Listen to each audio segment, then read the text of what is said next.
I love the 3 O's, good.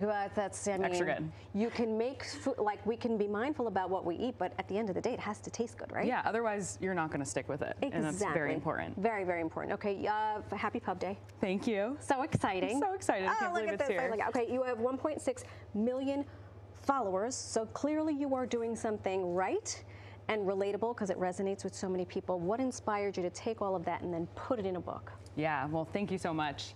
I wanted to give everybody the tools to make recipes. There's a lot of books out there that give you recipes, and they're great, but I wanted to actually set people up for success, give them everything they need so that they can have their pantry stocked, so they can go to the store with a plan, so they can come home and know what they're gonna do and have all the tools provided for them. So the book is a book of recipes, but it's also a complete handbook and guide to doing the whole thing. Thank you, because some recipes, it's like you need a PhD in something because there's 17,000 steps and you're like, oh, I don't have this, so I'm just not gonna make the recipe. Yeah, and we keep it simple, and everything is based on pantry staples, just like the recipe we're gonna make today. Things that you are gonna find in your pantry or you're comfortable seeing at the store and picking up, and you can adapt to fit what you have on hand or what you like. Perfect. Okay, we're making a salad today? Yes, we're gonna be making a Mediterranean-inspired chickpea chop salad, and this one's super customizable and adaptable, like I said. So these are the pantry staples that I like to put in it, but if you have extra cans of something in the fridge, if you have white beans instead of chickpeas, you can switch it up and use what you have. Okay. So here's what we're gonna put in. First, we've got a couple cans of chickpeas. If you wanna add that to the mixing bowl. I will be your sous chef all day. The whole thing? Yeah, go for it.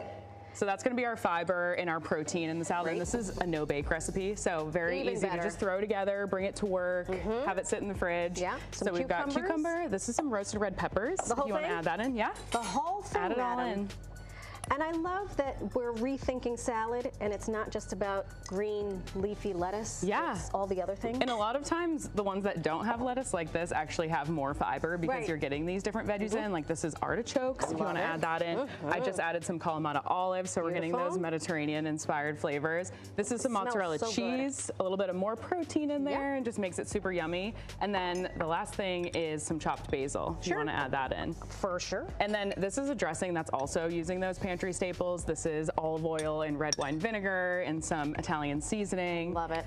Super simple. Do you make your dressing and then put it in the refrigerator and leave it for however long it lasts? Well, it depends. This kind of salad, one of the benefits of not having lettuce is it can sit for a while and it's still going to be good. So I dress it right away and then put it in my containers in the size serving that I'm actually going to eat it. Right. And then you don't have to do any work. You don't have to think about it. You just go to work or have it when you're working from home, and you can enjoy without heating it up either. Without heating it up. Perfect. It smells so good. Oh my gosh. And then I'm going to add a little bit of lemon juice. Because why not? And that's it. I think, 3 minutes. And that's it. And that's the kind of recipes that are in the book. They're recipes that you're not going to have to spend a lot of time shopping for, thinking about, preparing, and even reheating. But I do provide storage and reheating instructions for every single recipe in the book. I'm taking sous chef like to the next level, right? I just want to impress you. How am I doing? It looks amazing. Okay, you've got everything really well mixed. Thank you, chef.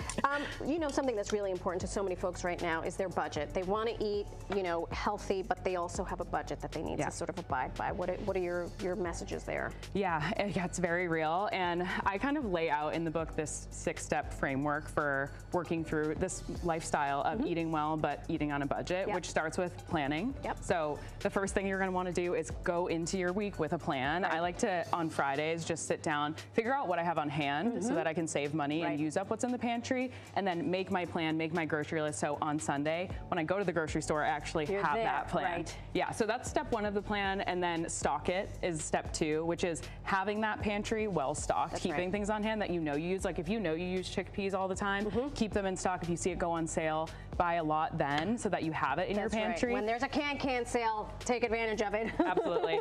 And then shop it is the next. So you're going to go to the store, you're going to get everything that you need, but you're going to have a list. So there's not going to be any questions. You're not going to be stressed. You're actually going to enjoy the process, which I think a lot of people don't necessarily feel about going to the grocery store. Yeah, it can be stressful. And then prep it is the next step and store it. So you're going to do your prep like we just did. It can be a 5-minute recipe, and then you're going to store it, use my storage instructions, keep it in the fridge, and then you're set for the week. I like to do all of that on a Sunday. Yeah, and then the last same. step is just stick with it, keep at it, Yeah. and be flexible with it, and don't feel like you have to get everything right, especially this time of year. Sure. I feel like everyone puts a lot of pressure on themselves, and I wanted the book to come out at this time because I wanted it to be approachable, I wanted it to be affordable for people, and fun to actually follow. Well, mission accomplished, madam. Thank you. You have an event tonight in Brooklyn? Tell us Yes, about I it. do. I have an event tonight at 7 o'clock at Great. Powerhouse in Brooklyn. Wonderful. And I'll be talking about the book, answering questions, signing. Excellent. And I can't wait. Well, congratulations. Thank you so much. I can't wait to stop talking to you so we can eat. I know, me too. Let's pick up a copy of Don't Think About